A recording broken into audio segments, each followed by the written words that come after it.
Finding 65 volts at a light fixture when the three-way switches are off can be caused by several factors.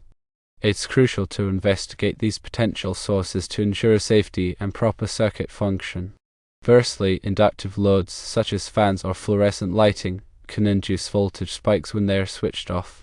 These spikes can then create a small voltage in nearby circuits, even when the switches are in the off position. Secondly, capacitance within the wires or other components can also contribute to a small voltage drop between the live and neutral wires, again, even when the switches are off. Thirdly, loose connections in the circuit are another possible culprit. They can cause voltage transients or intermittent contact, leading to what appears to be a leakage voltage. Fourthly, damaged switches might not fully open the circuit when turned off, allowing some voltage to continue passing through. Fifthly, a wiring error, such as a mix-up between the live and neutral wires, can create voltage at the fixture when the switches are in the off position. Sixthly, ghost voltage, also known as induced voltage, can occur when wires run parallel to each other or when electromagnetic fields are present in the area. This induced voltage can manifest as a reading on a voltmeter even when the circuit is supposedly off. It's important to understand that some leakage voltage is considered normal in electrical systems. The National Electrical Code, or NEC, doesn't specify a precise allowable leakage voltage, but generally, it should not exceed 2 to 3 volts. However, 65 volts is significantly higher than this normal range and warrants investigation. To troubleshoot this issue, you should follow several steps. Firstly, inspect all connections in the circuit for any signs of looseness or damage. Tighten any loose connections and replace any components that appear damaged or corroded. Secondly, test the three-way switches themselves using a voltage tester. Ensure that the switches are fully opening the circuit when they are turned off. If a switch is faulty, replace it. Thirdly, identify any inductive loads present in the circuit. If you find any, consider adding surge suppressors to mitigate the voltage spikes that they can generate when switched off. Fourthly, inspect for capacitance. Use a multimeter to measure the capacitance between the live and neutral wires.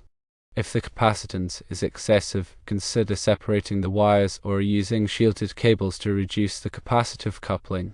Fifthly, verify the wiring throughout the circuit. Ensure that the wiring is correct and that the live and neutral wires have not been mixed up at any point. This is a crucial step, as incorrect wiring can create dangerous situations. Sixthly, consider the possibility of ghost voltage.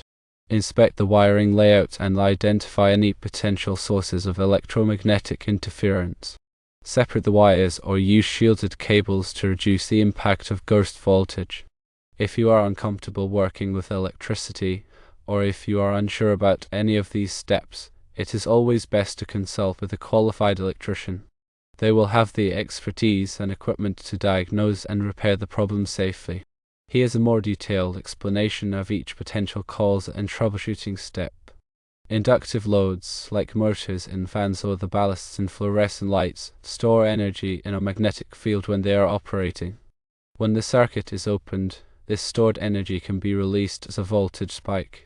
This spike can induce a voltage in nearby conductors, even if those conductors are supposed to be off. To mitigate this, you can install surge suppressors or filters on the inductive loads themselves. These devices absorb the voltage spikes and prevent them from propagating through the circuit.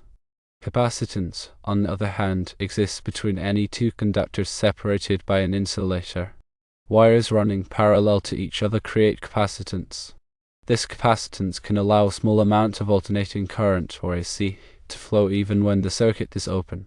This is because the capacitor charges and discharges with the alternating voltage.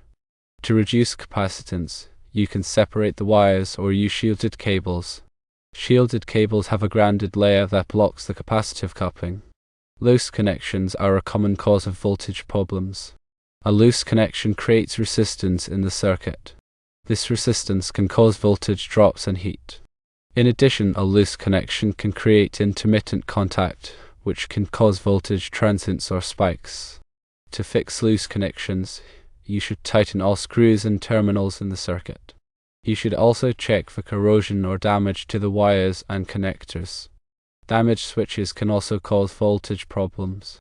A switch that is not making good contact can create resistance in the circuit. This resistance can cause voltage drops and heat. In addition, the switch that is not fully opening the circuit can allow some voltage to pass through even when it is in the off position. To test a switch, you can use a multimeter to measure the voltage across the switch when it is in the off position. If you measure any voltage, the switch is faulty and needs to be replaced. Wiring errors are another potential cause of voltage problems. A common wiring error is to mix up the live and neutral wires. This can create a situation where the fixture is always energized even when the switch is off. To check for wiring errors, you should use a multimeter to verify the polarity of the wires at the fixture and at the switch. Ghost voltage is a phenomenon that can occur when wires run parallel to each other or when there are electromagnetic fields in the area. The electromagnetic fields can induce a voltage in the wires even when the circuit is off. This induced voltage is often referred to as ghost voltage. Ghost voltage is typically a low voltage and does not pose a safety hazard. However, it can be annoying and can interfere with the operation of some electronic devices. To reduce ghost voltage, you can separate the wires or use shielded cables. You can also try grounding the metal parts of the fixture. When inspecting connections, pay close attention to wire nuts. Ensure they are properly tightened and that the wires are securely twisted together. If you find any wire nuts that are loose or damaged, replace them. Also, check the wire insulation for any signs of damage. If the insulation is cracked or frayed, the wire should be replaced. When testing switches, use a voltage tester that is rated for the voltage of the circuit you are testing. Be sure to follow the manufacturer's instructions for using the voltage tester.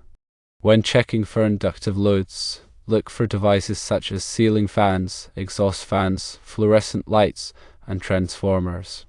These devices all have inductive components that can generate voltage spikes. When inspecting for capacitance, you will need a multimeter that is capable of measuring capacitance. The capacitance between the live and neutral wires should be relatively low. If you measure a high capacitance, it could indicate a problem with the wiring or with the insulation on the wires.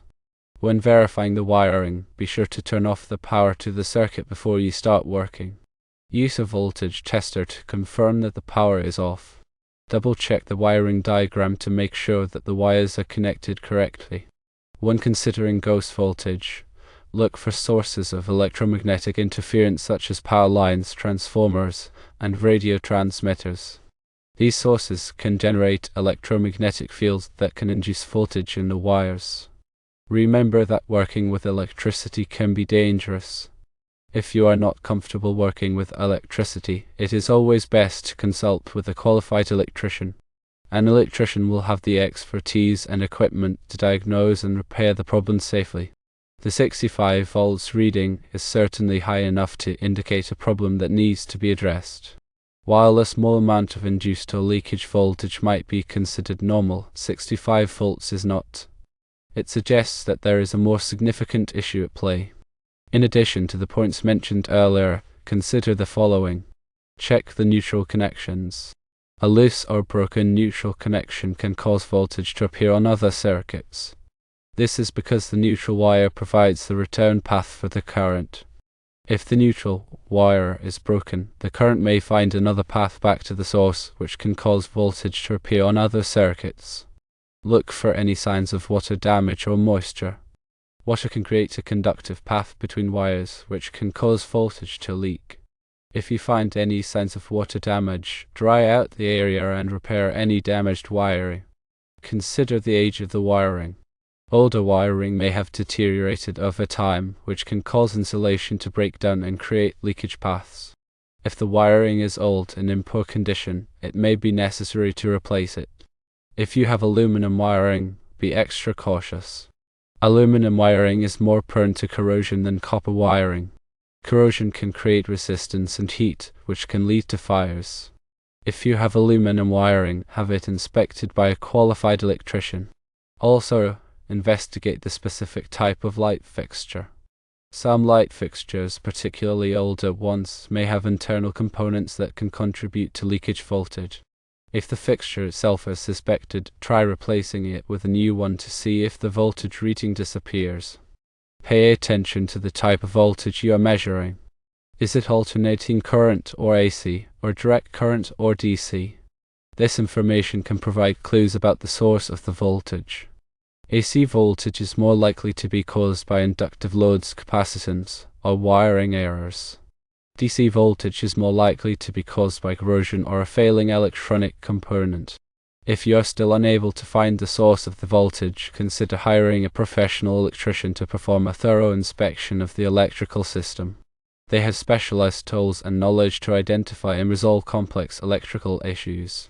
Always prioritize safety when working with electricity. Turn off the power to the circuit before working on it and use appropriate safety gear such as insulated gloves and eye protection. If you are unsure about any aspect of the work, seek professional assistance. A seemingly small electrical problem can escalate into a serious safety hazard if not addressed correctly. Finally, documenting the steps you take during troubleshooting can be helpful.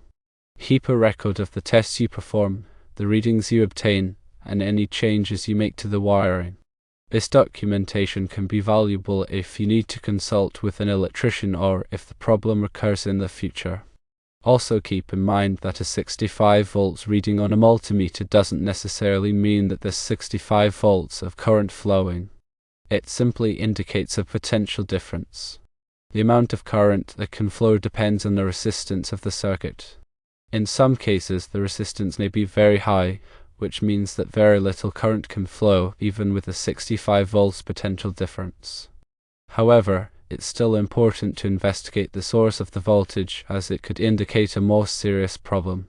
When measuring voltage, make sure that your multimeter is set to the correct range. If the voltage is too high for the selected range, the multimeter may not display an accurate reading. Also, make sure that the multimeter leads are making good contact with the wires.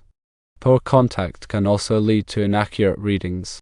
Remember that electrical codes and regulations vary depending on location.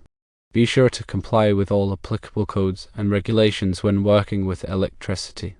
The NEC provides guidelines for safe electrical installations, but local codes may have additional requirements. In summary, finding 65 volts at a light fixture with the switches off is not normal and warrants investigation. Systematically check for inductive loads, capacitance, loose connections, damaged switches, wiring errors, and ghost voltage. If you're not comfortable performing these checks yourself, consult a qualified electrician. Always prioritize safety when working with electricity.